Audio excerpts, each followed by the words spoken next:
오늘 우리 함께 읽고 나눌 은혜 말씀은 마가복음 8장 1절로 9절까지 말씀입니다.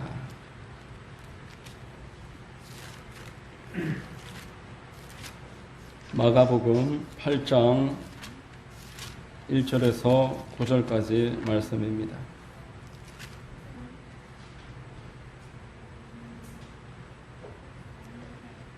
마가복음 8장 1절로 9절을 제가 봉독해 드리겠습니다. 그 무렵에 또 큰 무리가 있어 먹을 것이 없는지라 예수께서 제자들을 불러 이르시되 내가 무리를 불쌍히 여기노라.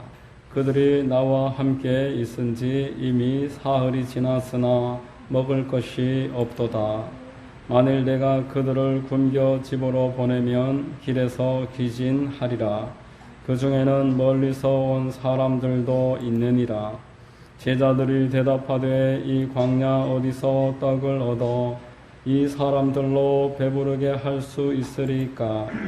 예수께서 물으시되 너희에게 떡 몇 개나 있느냐? 이르되 7이로소이다 하거늘 예수께서 무리를 명하여 땅에 앉게 하시고 떡 7개를 가지사 축사하시고 떼어 제자들에게 주어 나누어 주게 하시니 제자들이 무리에게 나누어 주더라.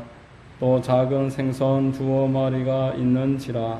이에 축복하시고 명하사 이것도 나누어 주게 하시니 배불리 먹고 남은 조각 7 광주리를 거두었으며 사람은 약 4,000명이었더라.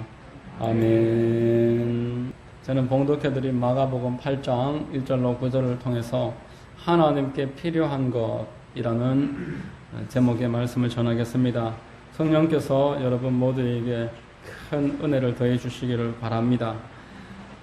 여러분, 복음서에서 빠지지 않는 아주 주의해야 할 말씀이 있다면 오병이어이고 또 칠병이어의 사건입니다. 작은 빵 몇 개를 가지고서 수만 명의 사람들을, 그것도 굶주린 사람들을, 며칠 동안 음식을 먹지 못한 군중들을 먹이셨으니 제자들도 놀라고 제자들도 충격 가운데서, 그리고 유대인들도 주님을 따라야 되겠구나, 저분이 보통 인물이 아니구나, 오병이어를 통해서 그렇게 깨달았습니다. 당시 사람들이 볼 때 다른 이적들은 둘째 치더라도 이 오병이어 능력이라면은 우리가 왕 삼을 만하다, 이렇게 왕으로 추앙했다라고 기록이 되어 있습니다.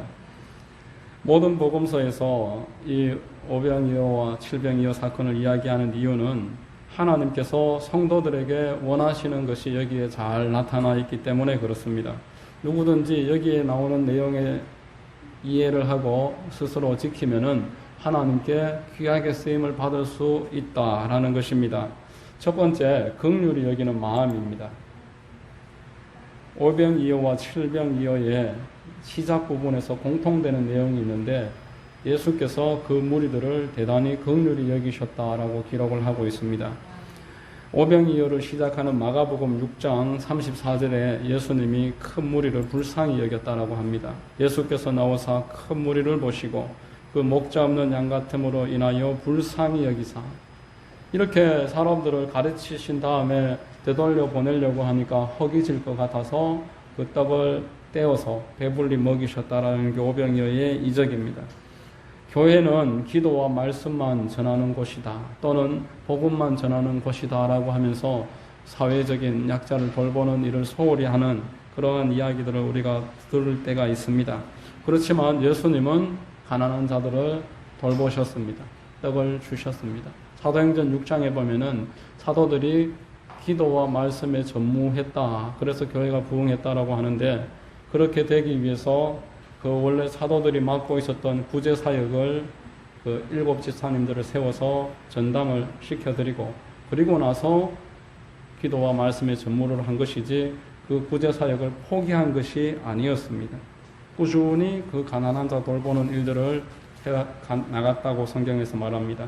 갈라디아서 2장에 보면은 베드로와 바울이 만나서 친교의 약수를 하고 서로의 사역을 인정을 하고 베드로가 바울에게 이렇게 말합니다. 가난한 자들을 잘 돌봐주십시오. 이에 바울이 이렇게 대답합니다. 다만 우리에게 가난한 자들을 기억하도록 부탁하였으니 이것은 나도 본래부터 힘써 행하여 왔노라 이렇게 이야기하는 것입니다. 교회가 기도하고 말씀만 전하는 전도하는 일만이 중요하다고 이야기하고 구제하는 일과 또 귀신을 쫓고 병 고치는 이 모든 사역에 관해서 우리가 늘 같이 마음을 써야 됩니다. 오늘 700여에도 동일한 내용이 시작 부분에 있습니다. 1절과 2절에 보시면은 본문 1절과 2절에 그 무렵에 또 큰 무리가 있어 먹을 것이 없는지라 예수께서 제자들을 불러 이르시되 내가 무리를 불쌍히 여기노라 그들이 나와 함께 있은지 이미 사흘이 지났으나 먹을 것이 없도다라고 이야기합니다. 700이어도 마찬가지로 그 많은 사람들을 불쌍히 여기는 예수님의 모습으로 시작을 하고 있는 것입니다. 여러분, 성경은 율법에서 가장 중요한 것이 하나님 사랑하는 것이고 둘째는 그와 같으니 이웃을 내 몸처럼 사랑하는 것이다 라고 말씀하면서 이 하나님 사랑, 이웃 사랑은 서로 연결된다라고 말을 했습니다. 요한복음 21장 15절에 예수께서 베드로에게 사역의 기준되는 마음에 대해서 이렇게 알려주십니다.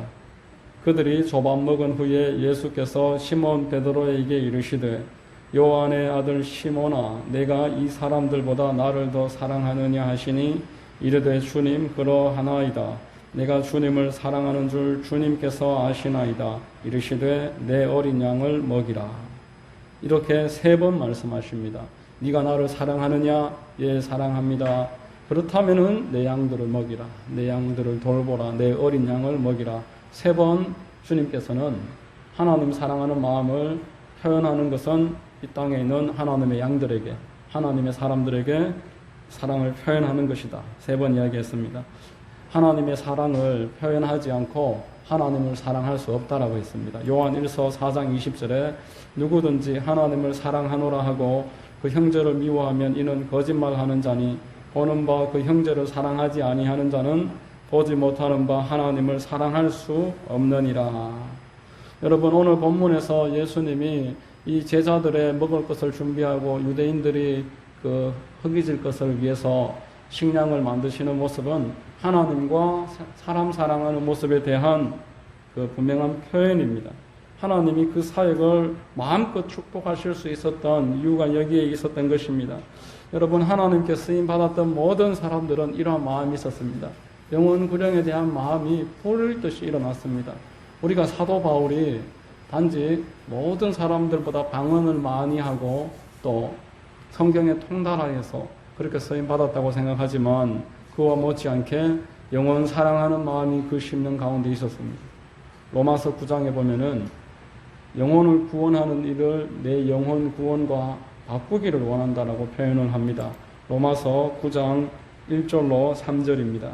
내가 그리스도 안에서 참말을 하고 거짓말을 아니하노라. 나에게 큰 근심이 있는 것과 마음에 그치지 않는 고통이 있는 것을 내 양심이 성령 안에서 나와 더불어 증언하노니 나의 형제 곧 권력의 친척을 위하여 내 자신이 저주를 받아 그리스도에게서 끊어질지라도 원하는 바로라. 여러분, 상식을 벗어나는 그런 이야기입니다. 내 영혼이 구원받지 못하더라도 내 가족들, 내 친척들, 내가 아는 내 동족들 구원하기를 원합니다. 이렇게 하나님 앞에 진심으로 영혼 구원을 사모하는 마음을 표현했습니다. 신약에서 바울이라면은 구약에는 모세인데 모세도 똑같은 이야기를 합니다. 내 이름을 생명책에서 지워주시는 한이 있더라도 이스라엘 백성들을 구원해 주십시오. 이렇게 이야기를 하고 있습니다. 출애굽기 32장 32절에 그러나 이제 그들의 죄를 사하시옵소서. 그렇지 아니하시오면 원하건대 주께서 기록하신 책에서 내 이름을 지워버려 주옵소서. 여러분, 주께서 기록하신 책은 생명책을 말합니다. 계시록에서 이야기하는 우리 구원받은 사람들의 이름이 기록되어져 있는 책입니다. 거기에 한번 기록된 이름은 지워지지 않는다는 것을 바울이 잘 알았지만, 모세도 잘 알았지만 거기에서 자기가 끊어지더라도 이렇게 맞교환할 수 없다라는 것을 잘 알지만 그렇게 해주는 한이 있더라도 원한다라는 것입니다. 바울과 모세가 그러한 영혼 구원의 마음이 있고 불쌍히 여기는 마음이 있고 사람을 보면은 측인히 여기는 마음이 있었기 때문에 하나님이 그를 들어서 인도자로, 지도자로 세워주셨던 것입니다. 여러분, 하나님은 또한 이런 긍휼히 여기는 마음이 있는 사람을 축복하십니다. 하나님은 당신을 경외하는 사람들을 위해서 재산을 모아놓으신다라고 성경에서 말씀했습니다. 잠언서 28장 8절 말씀에 중한 별리로 자기 재산을 누리는 것은 가난한 사람을 불쌍히 여기는 자를 위해 그 재산을 저축하는 것이니라. 여러분들이 가난한 사람들을 불쌍히 여기면은 여러분들을 위해서 어디인가 재산이 저축되어지고 있다는 것을 꼭 기억하시기를 바랍니다. 시편 41편 1절에 가난한 자를 보살피는 자에게 복이 있으며 이렇게 말씀을 했습니다. 재앙의 날에 하나님이 그를 건지시겠다. 제가 얼마 전에 목욕탕에 가서 목욕을 하는데 제 옆에 아저씨 두 사람이 앉아서 열띠게 토론을 하시는 겁니다. 토론 내용을 들으려고 들은 게 아니라 바로 옆에서 얼마나 크게 이야기하시는지 다 들렸는데 유대인들에 대해서 이야기를 하고 있었습니다. 한 분이 유대인들 중에 세계적인 부자도 많고 세계적인 정치인들도 많고 세계를 이끌어 나가는 그런 민족이다라면서 아주 열정을 쏟아서 이야기를 하는 겁니다. 그 옆에 계시던 분은 유대인 가운데 세계에서 노벨상 수상자의 3분의 1이 나왔다라면서 세계적인 우수한 두뇌가 있다면서 그들을 그렇게 서로가 칭찬을 하는 것입니다. 여러분, 사실 노벨 수상자가 한 300명쯤 되는데 그 중에서 100명이 유대인입니다. 우리 한국에서는 단 한 분 나왔는데 일본에서는 과학 쪽에서 좀 많이 나오고 유대인들은 아주 모든 방면에 두루두루 많이 나왔습니다. 그런데 뉴스위크지에서 발표하는 매년 세계 50대 부자 30% 또한 유대인들입니다. 그만큼 세계에서 제일 부자들이고 세계에서 가장 훌륭한 두뇌를 가지고 세계 최고의 대학에서 교수를 하고 그래서 또 나중에 은퇴하면은 정치도 하고 그렇게 해서 세계를 움켜잡고 있는 그런 집단인 것은 사실입니다. 그런데 많은 사람들이 놓치고 있는 내용이 있습니다. 유대인들이 그렇게 돈만 많은 게 아닙니다. 그렇게 머리만 좋은 것이 아닙니다. 세계에서 가장 많이 기부를 하는 사람들이 유대인들입니다. 세계에서 가장 작년 말까지 2020년 마지막 날까지 기부를 가장 많이 한 사람이 유대인 조지 소로스라는 사람인데 430억 달러를 기부를 했습니다. 한화로 45조 원입니다. 자기 전 재산의 86%를 작년 말까지 벌써 기부를 마쳤고 앞으로도 계속 기부를 한다고 합니다. 더 기빙 플레이지라는 그러한 모임이 있습니다. 재산이 1조 원이 넘는 사람들이 내 전 재산의 50%를 기부하겠다고 약속한 그러한 단체들인데 그 단체의 절반 이상이 유대인들입니다. 여러분, 미국에서 가장 큰 부자들, 가장 기부 많이 하는 사람들도 매년 발표를 하는데 그 50대 기부왕의 3분의 1이 또 유대인들입니다. 유대인들은 어릴 때부터 구약 성경으로 교육을 받고 약자를 돌보는 것은 이 땅에 있는 기득권자들의 책임이다라고 배웁니다. 성경은 일정 부분은 자기의 수익의 일정 부분은 하나님의 몫이고 또 그 가운데 또 일정 부분은 약자들을 위한 몫이다라고 우리에게 알려주고 있습니다. 그래서 유대인들은 10개 중에 하나를 하나님께 그리고 또 남은 것 중에 10개 중에 하나를 가난한 자들을 위해서 그렇게 흘려보냅니다. 하나님의 그 말씀대로 가난한 자들을 불쌍히 여기고 긍휼히 여기더니만 하나님이 그 빠져나가는 것보다 더 큰 복을 계속 부어주시니까 샘이 마르지 않듯이 그들에게 있어서 부가 계속적으로 축적될 수밖에 없는 것입니다. 기부하면 기부할수록 더 큰 부자가 되어 나가는 것들을 보게 되는 것입니다. 하나님께 필요한 것은 긍휼히 여기는 마음이다라는 것 여러분 꼭 기억하시기를 바랍니다. 두 번째로 하나님은 내게 있는 것을 필요로 하십니다. 하나님은 이미 주신 것으로 역사를 하십니다. 본문 5절 말씀에 예수께서 물으시되 너희에게 떡 몇 개나 있느냐 이르되 7이로소이다 하거늘 라고 합니다. 오병이어의 떡을 가지고 5,000명을 먹이셨는데 4,000명을 먹이기 위해서는 떡이 지금 7개가 필요합니다.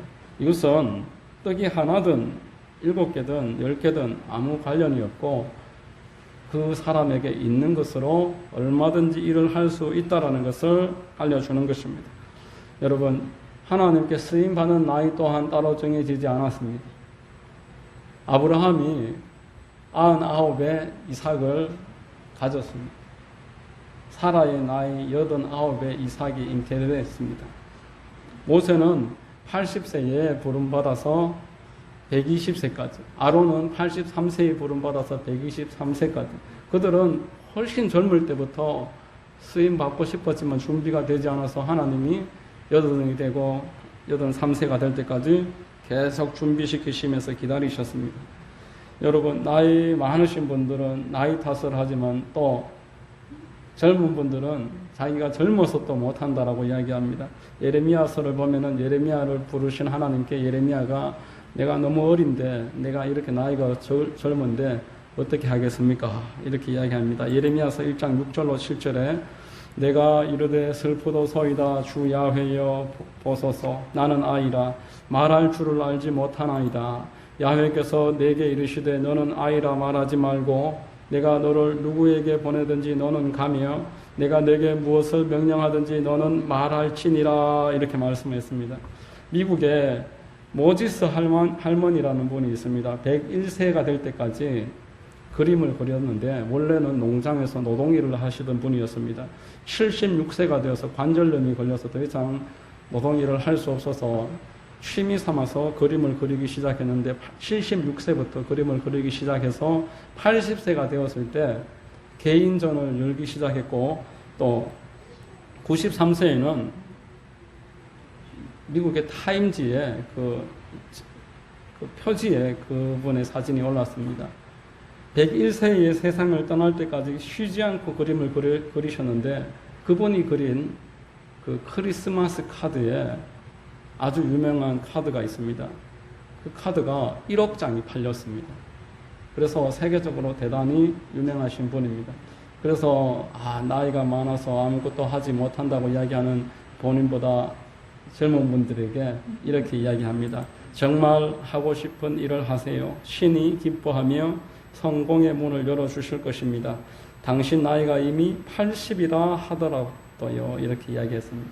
여러분들이 80이시더라도 나는 나이가 많다라고 생각하지 마시고 할 수 있는 일, 하고 싶은 일을 찾아서 하시면은 하나님께서 성공의 문을 열어주실 것이다. 신문에 났던 이분이 남긴 이야기입니다. 여러분, 능력이 많거나 환경이 좋아서 하나님께 쓰임받는 것 또한 아닙니다.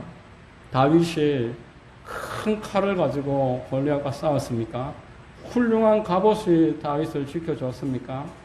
다윗은 늘 가지고 다니던 물맷돌을 가지고 골리앗과 싸워서 승리했었습니다. 하나님은 오히려 큰 능력을 가지고 그것에 의지할 것을 경계하십니다. 우리가 우리의 작은 능력을 가지고 의시되고 거기에 의뢰하고 마음을 잃을까 봐 하나님은 늘 우리를 조심시켜 주십니다. 사사기에 기드온이라는 사사가 나오는데 그때 미디안이 쳐들어왔습니다. 미디안이 얼마나 대군이 밀려왔던지 메뚜기 떼가 이스라엘을 완전히 장악했다라고 그렇게 표현을 합니다. 그래서 기드온을 이제 사사로 사람들이 세웠습니다. 하나님께 기도한 후에 기드온이 세워졌고 기드온이 최대한 많은 군사들을 끌어모았는데 32,000명이 모였습니다. 그런데 하나님이 보니까 32,000명이 너무 많은 겁니다. 그래서 이렇게 말씀하십니다. 야훼께서 기드온에게 이르시되 너를 따르는 백성이 너무 많은즉 내가 그들의 손에 미디안 사람을 넘겨주지 아니하리니 이는 이스라엘이 나를 거슬러 스스로 자랑하기를 내 손이 나를 구원하였다 할까 함이니라. 그렇게 해서 22,000명을 돌려보냅니다. 두려워 떠는 마음이 있는 사람 다 돌려보내고 나니까 10,000명이 남았습니다. 이 10,000명 가지고 어떻게 할까 생각을 했는데 하나님이 보시니까 이것 또한 너무 많다. 9,700명 돌려보내라. 그렇게 해서 300명을 남깁니다. 그 대군 10만이 넘는 큰 대군 앞에 300명이 가서 하나님이 역사해 주셔서 그 미디안 왕도 잡고 이스라엘이 그 나라를 완전히 다 이렇게 장악을 합니다. 여러분 시편 147편 10절로 11절 말씀에 야훼는 말에 힘이 세다 하여 기뻐하지 아니하시며 사람의 다리가 억세다 하여 기뻐하지 아니하시고 야훼는 자기를 경외하는 자들과 그의 인자하심을 바라는 자들을 기뻐하시는도다 이렇게 말했습니다. 하나님은 우리가 오히려 약할 때 기뻐하시겠다라는 것입니다. 우리가 스스로를 의지할 수 없을 만한 그때에 우리를 통해서 일하신다라는 것입니다. 여러분 사도 바울에게 육신의 가시가 있었습니다. 사도 바울은 이 육신의 가시만 없으면 내가 더 크게 쓰임 받을 수 있을 것이라고 생각했었습니다. 그렇지만 하나님은 너의 많은 달란트와 은사를 위해서라도 그 가시가 너를 제동을 걸어주고 더 은혜가 풍성하게 하는 통로가 될 것이다 라면서 그 가시를 제거해 주지 않으셨습니다. 우리 고린도후서 12장 7절로 12절까지 7절로 10절까지 같이 한번 읽어보겠습니다. 시작. 여러 계시를 받은 것이 지극히 크므로 너무 자만하지 않게 하시려고 내 육체의 가시 곧 사탄의 사자를 주셨으니 이는 나를 쳐서 너무 자만하지 않게 하려 하심이라. 이것이 내게서 떠나가게 하기 위하여 내가 3번 죽게 간구하였더니 나에게 이르시기를 내 은혜가 내게 족하도다. 이는 내 능력이 약한 데서 온전하여 짐이라 하신지라. 그러므로 도리어 크게 기뻐함으로 나의 여러 약한 것들을 대하여 자랑하리니 이는 그리스도의 능력이 내게 머물게 하려 함이라. 그러므로 내가 그리스도를 위하여 약한 것들과 능력과 궁핍과 박해와 곤고를 기뻐하노니 이는 내가 약한 그때의 강함이니라. 아멘. 여러분 참으로 하나님을 믿는다라는 것은 무언가 부족한 것을 잘 찾아내는 그런 영민함이 아니라 지금 내게 주어진 이것으로 충분함을 믿고 내 지금 이 상황에서 하나님 따라가는 것, 그것이 바로 믿음입니다. 하나님은 내가 아무리 부족해도 나를 통해서 일하실 수 있음을 신뢰하고 나의 부족함이 하나님의 영광을 드러내는 통로가 될 것들을 위해서 그래서 우리가 기도를 하는 것입니다. 1950년대에 미국에서 한국에 건너온 선교사 가운데 서울에서 7년가량 신학교를 섬기면서 한국에서 선교 활동을 했던 대천덕 신부님이라는 분이 있습니다. 그 안에 현재인 사모님, 이 두 분들이 신학교에서 7년 동안 가르친 다음에 우리가 가르친 것을 책으로만 이렇게 말로만 하지 말고 이제 실천으로 한번 옮겨보자고 둘이서 그렇게 마음을 모았습니다. 그래서 사람의 손길이 닿지 않는 강원도 태백시 하삼이동이라는 그 깊은 산골짜기에 두 부부가 아이들 데리고 식용품만 어느 정도 챙겨들고 올라갔습니다. 그것이 1965년도인데 그때부터 30년 동안 95년도에 수도원장을 사임할 때까지 하나님이 그들을 먹이시고 입히시고 돌보셨고 그 기도원은 한국에서 가장 유명한 기도원이 되었습니다. 예수원이라고 해서 한국의 신앙의 그 영적인 흐름을 잡아주는 보루다 이렇게 평가를 받은 기도원입니다. 그분들이 늘 부여잡았던 말씀이 있었습니다. 시편 78편 19절입니다. 하나님이 광야에서 식탁을 베푸실 수 있으랴. 이 말씀입니다. 아무도 없는 곳에서 하나님이 식탁을 베풀어 주실 수 있으랴. 우리 같이 여기에서 살아남을 수 있을까? 두려울 때마다 이 말씀을 부여잡았습니다. 여러분, 사람들은 이 환경에서는 안 된다라고 이야기합니다. 아무리 믿음이 있어도 환경이 어느 정도는 되어야지 이 환경에서는 할 수 없습니다.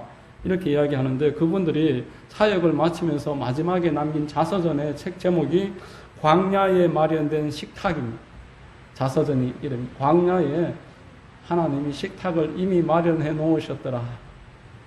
광야에 아무것도 없을 줄 알았는데 가봤더니만 모든 것이 준비되어 있었더라. 그렇게 하나님을 찬미합니다. 오늘 마가복음 8장 4절에 광야에 대해서 사람들이 뭐라고 합니까? 제자들이 대답하되 이 광야 어디서 떡을 얻어 이 사람들로 배부르게 할 수 있으리까? 이 광야에서 우리가 뭘 할 수 있습니까? 떡집이 있습니까? 돈이 있습니까? 아무것도 없는 여기에서 이 기만 명의 사람들을 어떻게 먹이고 입힙니까, 우리가? 이렇게 신앙이 있다라고 하면서도 이렇게 표현을 하지만 정작 그 대청벽 신부님과 현재인 사모님은 광야에서 하나님이 식탁을 마련해 놓으셨습니다. 오늘 본문에서 예수님은 아무것도 없어도 긍휼히 여기는 마음만 있다면, 그리고 네 손에 있는 것을 가지고서 내어놓을 수 있다라면은 얼마든지 가능하다, 이렇게 우리에게 알려주고 있습니다. 제가 그 책을 읽으면서 참 감동되었고 또 스스로를 돌아봤던 구절이 있습니다. 하나님께 영적 은사를 위해서 두 분이 기도를 하는데 하나님이 이렇게 응답하십니다. 내가 이미 준 일상의 은사도 사용하지 않고 있는데 왜 영적인 은사를 너에게 주어야 하느냐? 지금 할 수 있는 일도 하지 않는데 왜 다른 능력을 구하느냐? 네가 그 능력을 얻고 나서 그 능력을 제대로 쓴다는 보장이 어디에 있느냐? 이 말씀입니다. 여러분, 작은 일에 충성하는 자가 큰 일에 충성되는 것이고, 지금 이 자리에서 내가 할 수 있는 일을 하는 사람이 다른 곳에 가서도 하나님의 일을 하는 것입니다. 무엇이 부족해서 못하는 것이 아니라 내게 있는 것으로 얼마든지 할 수 있습니다. 사람을 불쌍히 여기는 마음만 있다면, 그리고 내게 있는 것으로 하나님께 내어드릴 만한 그러한 태도가 준비되어 있다면 하나님은 여러분들을 통해서 얼마든지 영광을 드러내시고 못하실 일이 없는 줄로 믿으시기를 바랍니다. 여러분, 예수님은 불쌍히 여기는 마음만 가지고 그 제자들이 가진 그 작은 떡만 가지고 오늘 이 큰 역사를 이루어 주셨습니다. 여러분들 속에 예수님이 계신 줄로 믿으시기 바랍니다. 예수 그리스도는 어제나 오늘이나 영원토록 동일하시니라 라고 말씀했습니다. 여러분들 속에서 사람들을 긍휼히 여기시고 또 여러분들이 가지고 있는 작은 것일지라도 그것을 통해서 하나님은 큰 일을 해주실 줄로 믿습니다. 여러분 모두에게 이런 은혜가 있게 되시기를 예수 그리스도의 이름으로 축원드립니다. 기도하겠습니다. 좋으신 하나님 감사합니다. 오늘 말씀을 통해서 참으로 하나님은 긍휼히 여기는 마음을 원하고 계시고 또 작은 것이라도 내 것을 가지고서 얼마든지 주의 뜻을 이룰 수 있다고 말씀해 주심을 깨닫습니다. 우리의 연약함을 주님 보살펴 주시고 더 큰 믿음과 지혜가 있도록 이끌어 주시옵소서. 예수 그리스도의 이름으로 기도드립니다. 아멘.